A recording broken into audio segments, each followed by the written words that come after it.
Open up hearing on the youth voices.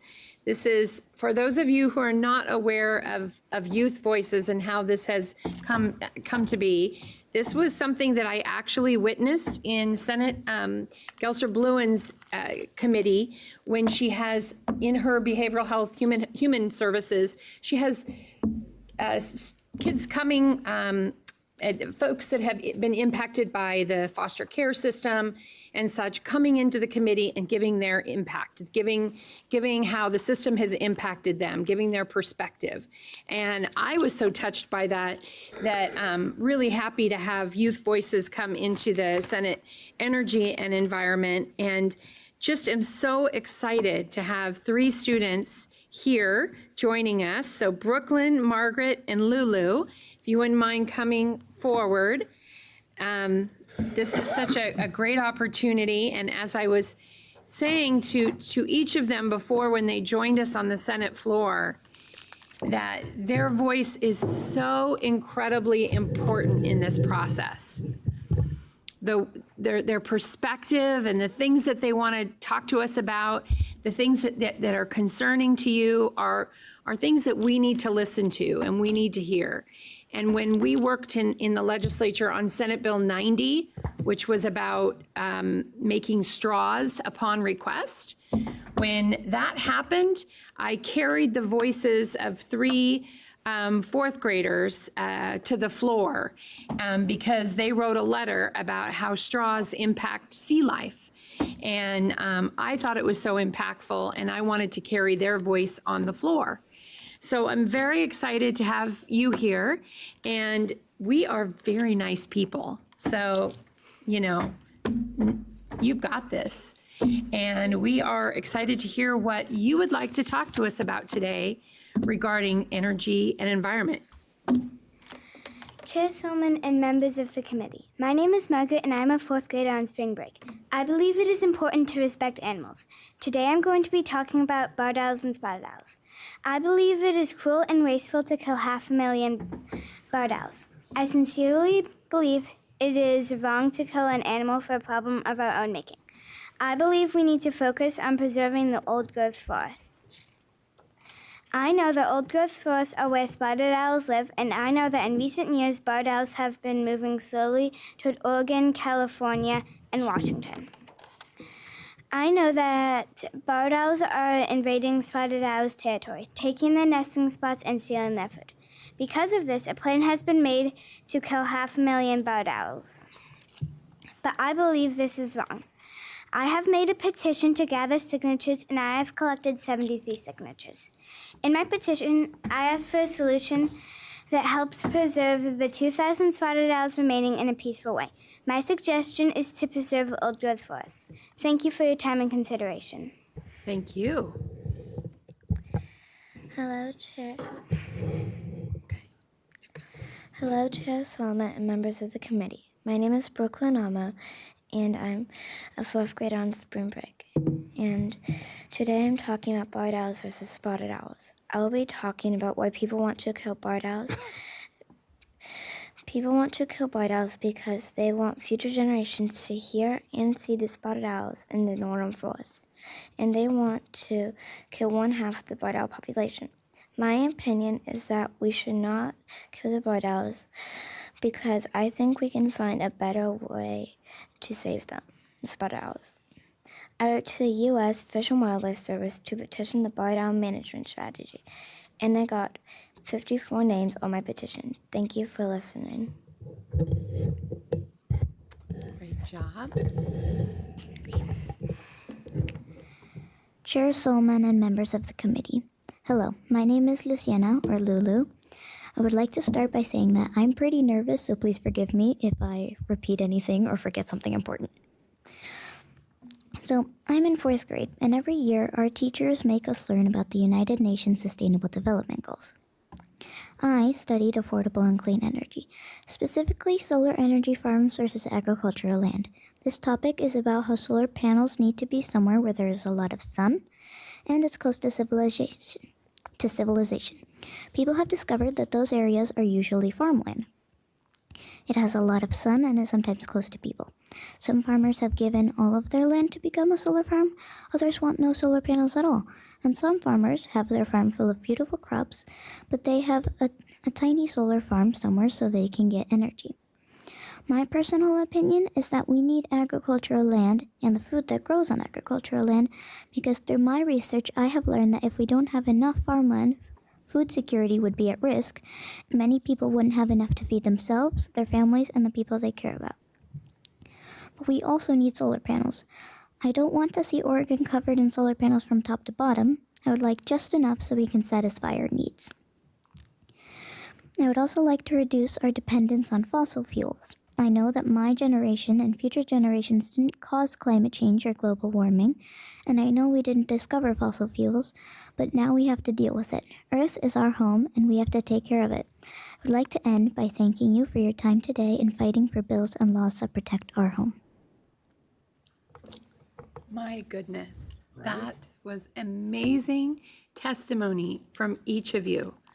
I am so impressed to think about me as a fourth grader and looking at you right here and bringing forth these issues that you care very deeply about.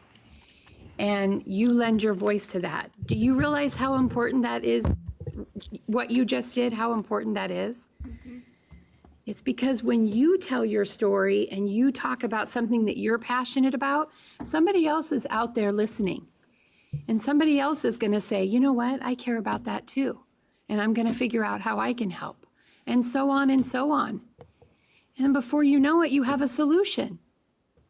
So I'm so impressed that you came here today to talk about that, to talk about the issues you care about, because you sat through our whole hearing and you heard about solar and wind and renewable resources. You heard about water and sewer and wildfire prevention and electric company performance standards, blah, blah. But you sat here and listened to all of this. And then you came and you shared your perspective. And I know that there are voices and ears out there listening and saying, I want to know how I can get involved in helping that. So committee members, do you have anything to add? Please. Well, Chair, I just want to echo what you were saying. I have a fourth grade daughter, actually, and I want to introduce her to you because I will say that in addition to inspiring her, you're inspiring me. I think every person has that power to inspire another person, and you both, all three of you, inspired me today with just your passion and your commitment to fighting for a better world. So I want to just thank you for giving me that boost of energy and inspiration for today.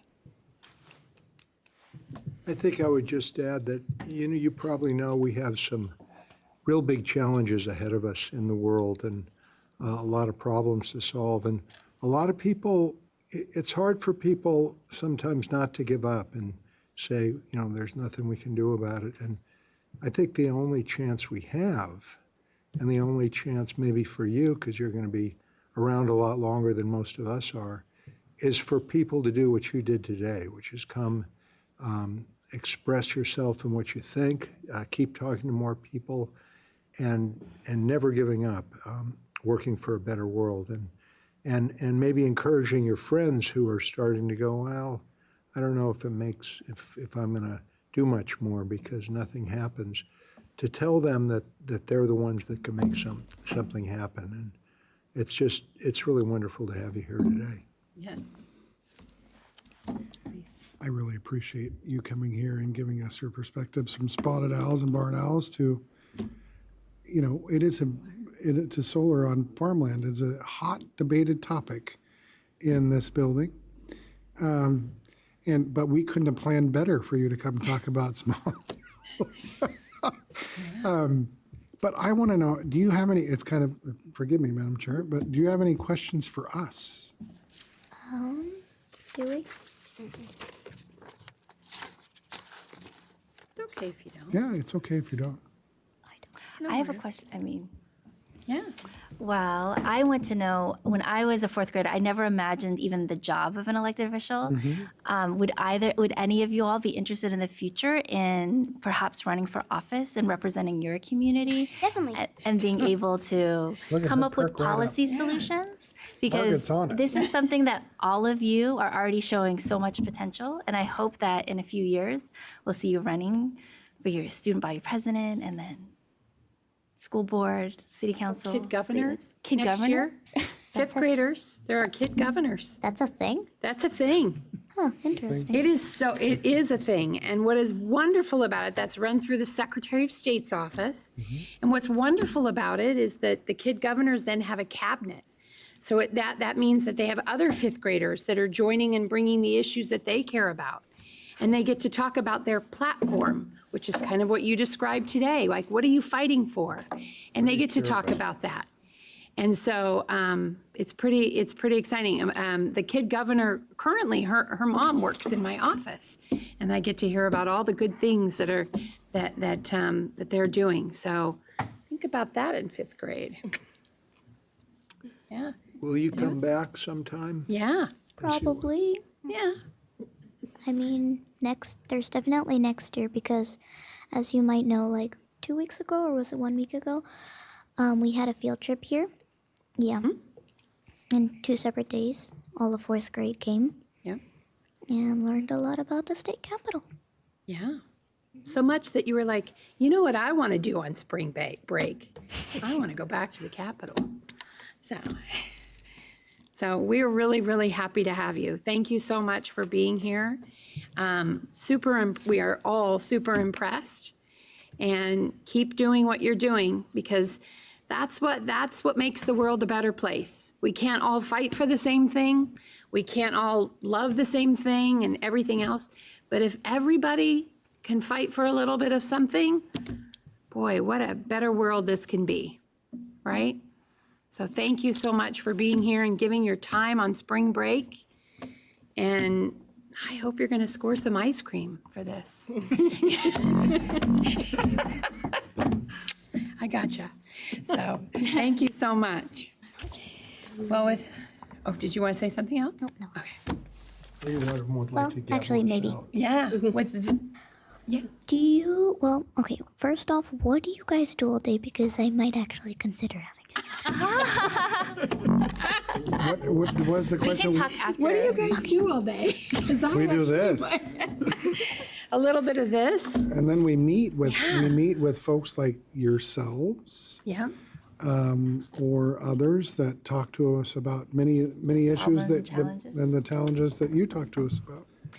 But we talk about solar on farmland to So much. oh my goodness, Housing and healthcare, housing. education. Making rescue animals be the state pet. That was one of mine. I really like that bill. So, we work on all sorts of bills because we find something that either we're very passionate about or our constituents, the people that live in our district, and we find what they need help for, at the state level. And so we bring a bill for them. So sometimes we, work and have meetings and talk about those bills. Sometimes they're successful, sometimes they're not. We have an awful lot of bills. And so we can't process all of them. But he has a lot of bills. I have a lot of bills. So, but when we're not in session, we are actually living in our communities. Some of us have other jobs that we work at, and we go and visit schools, and we visit businesses, and all sorts of things when we're not down here in Salem. Talk to constituents Yep. and see what they need, and we interact with the agencies that run the state and for our constituents a lot, so that if they have issues with water resources or Owls. Tagami or roads, ODOT. Yep. Okay, one more question. What is the youngest age someone has come to, make you guys notice something? Well, we've had youth voice, so far this session, you guys have it beat, right? We have, because we had a high schooler that came and talked. We haven't had, in previous sessions, we had an 11-year-old, Lila. I've had 6-year-old, Yeah. 7-year-old testify before, 8 Yeah, years old. in a committee. Yeah. Yep. So, But not Some- very much, so send your friends. Yeah. If there's some, we're doing something they're interested in, send them. Or yeah. if you have a problem, Yep. I had a bike bus bill that was Yep. co-created in community with Well, some kids. and Representative Nose, many years ago, he's Rob Nose, he's from the Portland area. He had a bill that he got the idea from constituents in his schools, students. They wanted to ban the styrofoam lunch trays. And they came to him and they proposed the whole thing. And he brought that bill forward just for those students because they saw a problem and he was going to help them with the solution. So that's why it's important. Like every idea has got to be on the table and we think about these things. And now we've banned styrofoam to-go containers and your ability to take them away in plastic bags. Those are And you have to ask for the utensils to be included. And if you want the ketchup too. See how he pays attention? So, yes. So, well, thank you so much. Really appreciate you being here and giving your time on spring break. Please keep involved because really, truly, the world's going to be a better place when you do keep involved. So, and keep engaged, right? Hit that hammer. Thank you. Thank you so much. And with that, folks, I'm going to adjourn us for the day. Thank you.